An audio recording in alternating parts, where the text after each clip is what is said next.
अस्सलाम वालेकुम। स्टार्ट करते हैं आज मेरी फर्स्ट व्लॉग, सेकंड व्लॉग जो मर्ज़ी कह लो। कितने खड़ा हो के मैंने दसने की ज़रूरत नहीं है मैं कितने खड़ा, वैसे इवें है कि नहीं है। अल्लाहु अकबर अल्लाहु अकबर।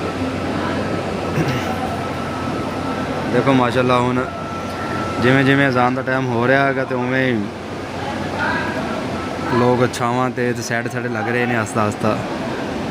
बाकी दीदार कर लो, अल्लाह ताला तुहानू लाइव दीदार नसीब फरमावे खाना काबा दा। तुहाडे वास्ते खसूसी दुआवां ने, तुसीं मेरे वास्ते दुआ करा करो, अल्लाह ताला मेरे मुश्किलात आसान फरमावे। थोड़ा जूम करके दिखाना तुहानू, जूम करके देख लो यार।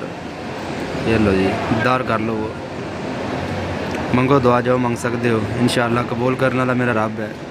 कबूल ज़रूर होनी है, लेट सवेर होती है तो मुश्किल नहीं है, सबर करना है।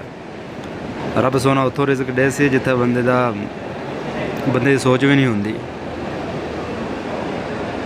बाकी मैंने दसो मेरे पंजाबी समझ आती है नहीं, या उर्दू वीडियो बनाया करा मैं बोलता सिंपल है बिल्कुल यार, समझ तो आनी चाहिए वैसे।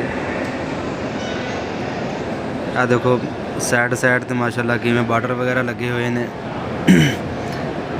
आवाम ना, मैं एक तो दूसरा मशवरा देवां, जब भी उमरा करन आओ ना कोशिश करो कि जोहर टाइम आओ।